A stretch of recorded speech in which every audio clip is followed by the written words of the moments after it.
Hey, what up, everybody? How you guys all doing? Um, Kind of contacting everybody here through the digital world for Invertebrate Insanity 2020. We just had our wild card battles. We've got 7 fantastic videos to recap all the results of those battles. My 2 kids, Rosalie and Vincent, helped out with this. It went on for almost 2 hours, so it was a pretty intense set of battles already. Tomorrow we've got the round 1 battles. They're going to help me out a little bit with that too, so I'm excited about that. These 7 videos you're about to watch are going to tell you all about who the winners are, and they're going to give you the lowdown on how each play went. It is 100% random which cards were drawn, so this is really not based upon somebody else's predetermined thought. This is random, which makes it even more fun. So I'm excited for you guys to see these videos from these 7 students who volunteered to make the recap videos. And I'm also happy to be kind of talking to you through the digital sense, of course. We haven't been able to see each other for a couple weeks, and it is going to be a little bit of time for us to see each other still, but I'm excited about that time when it does come. So keep wearing my Central Tree Middle School stuff here, of course, to show our pride, and I hope you guys are all doing great. So stay healthy, stay well, and keep having fun. All right, have a good one.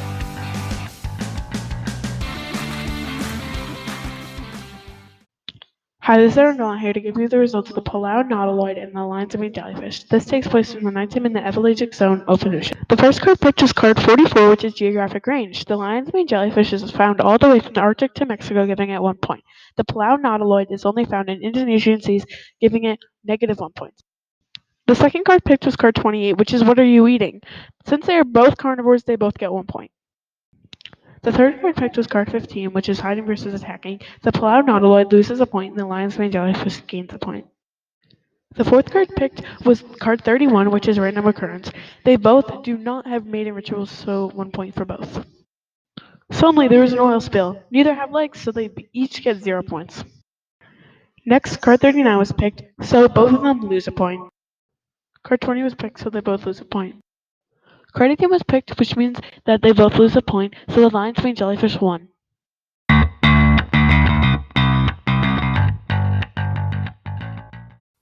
Hello everybody and welcome back to Invertebrate Insanity, where the competition is bigger than my shoulder pads.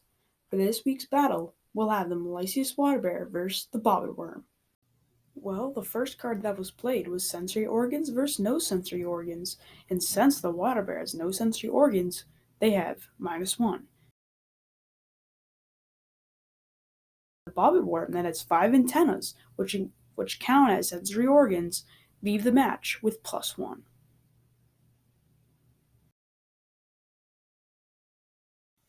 The next card that was played was Geographic Range. For the Water Bear, there was just not enough info on the card, so they could not get a point.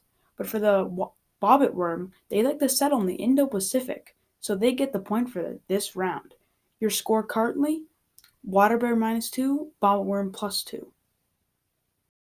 The next card that was played was Random Occurrence, and since there was not a lot of info on that on either invertebrate's card, we spun the spinner. The Water Bear got the higher number, so the Water Bear now has -1 and the Bobbit Worm has +1.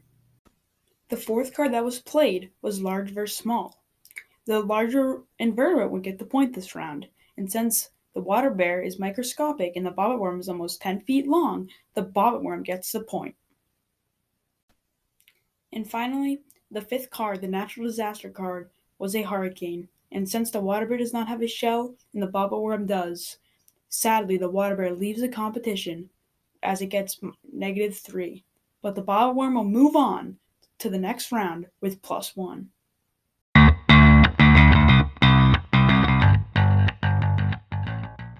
Hello, my name is Andrew, and I would like to address that there was an epic battle going on between the Sunflower Sea Star and the Purple Sea Urchin, and I'm going to be telling you all about it. In the first 4 rounds, they stayed pretty even, but then it started to get intense. The Sunflower Sea Star gained a point because it loves the cold water, but the Sea Urchin, on the other hand, absolutely hates the cold water. In another card, the Sea Star was a carnivore because it likes to get its meat. But the Sea Urchin is a herbivore, so it lost a point, and the Sea Star gained another point. In the last card, the Sunflower Sea Star gained another point, because it recycles matter, and the purple sea urchin lost another point because it does not recycle matter. In the end, the sunflower star is at +3 points, and the purple sea urchin is at -3, which means that it is dead, which means that the sunflower sea star is the winner. Expect to see the sunflower sea star and the peacock mantis shrimp battle in the next round.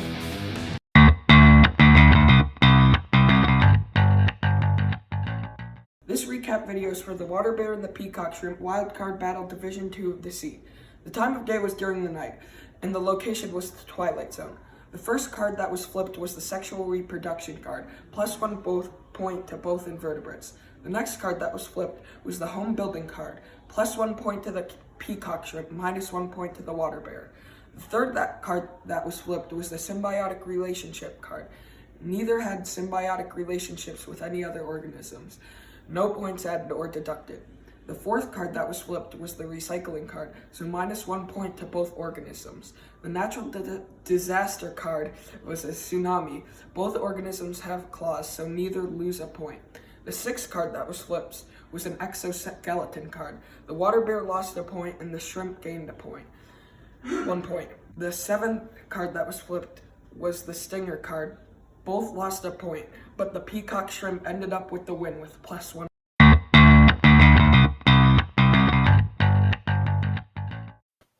This battle is a wildcard battle of the invertebrates of the land between the flesh fly and the giant weta, which are both in Division 3. It is taking place at the rainforest at night. The first card was number 12. The flesh fly lives in the rainforest, so it gained a point, and the giant weta does not, losing a point. The second card was number 16. Neither can store food, so the score remained the same. The third card was number 22. Neither can grow back legs, so they both lost a point. The fourth card was number 25. Both produce less than 1,000 offspring at a time, so both invertebrates gained a point. The fifth card was a flood. Neither have water-based habitats, so both lost a point. The sixth card was number 32. The flesh fly is a carnivore, so it lost a point. The giant weta gained a point for being a herbivore. The seventh card was number 35. Both invertebrates gained a point because the flesh fly has wings and the giant weta has springy legs. The eighth card was number 37. The flesh fly has no home, losing a point. The giant weta has a home, gaining a point. The ninth card was number 48. The flesh fly lost a point because it's so big. The giant weta has a small geographical range, gaining a point. The 10th card was a hailstorm. The flesh fly has no exoskeleton, losing a point. The giant weta has a rock-hard exoskeleton, so no point was gained or lost. In conclusion, the giant weta wins the battle with +2 points.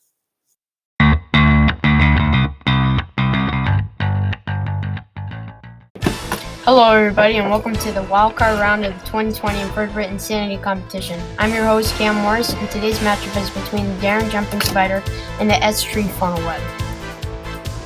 The first card is pulled and the S-Tree Funnel Web Spider takes an early 2-point lead. The second card is pulled and both invertebrates take a loss. The Funnel Web Spider still leads by 2.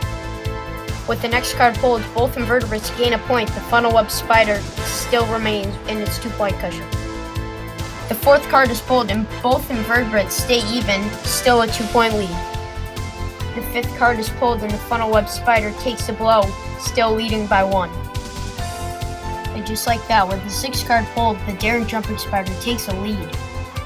The seventh card is pulled and both take a blow, but the Darren Jumping Spider still remains in its 1-point lead. The eighth card is pulled and that does it. The Darren Jumping Spider moves on to the next round with -2 points.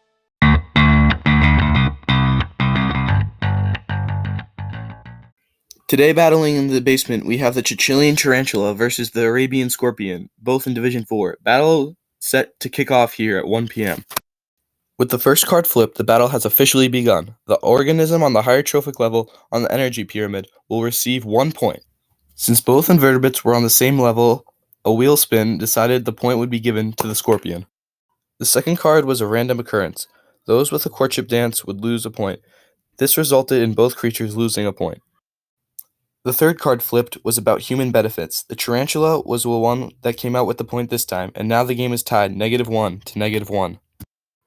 Another random occurrence card was flipped, and it was a rapid change. In this case, the tarantula can cope with this change and is putting together an amazing comeback.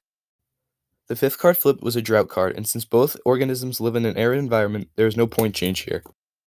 The sixth card was about regeneration, and since the tarantula can grow back its lost limbs, it has won this battle here with 1 point, and the scorpion has died with -3 points. Congratulations to the Chilean tarantula. I'm Logan Dennett saying goodbye here from the basement. Have a great day, everybody.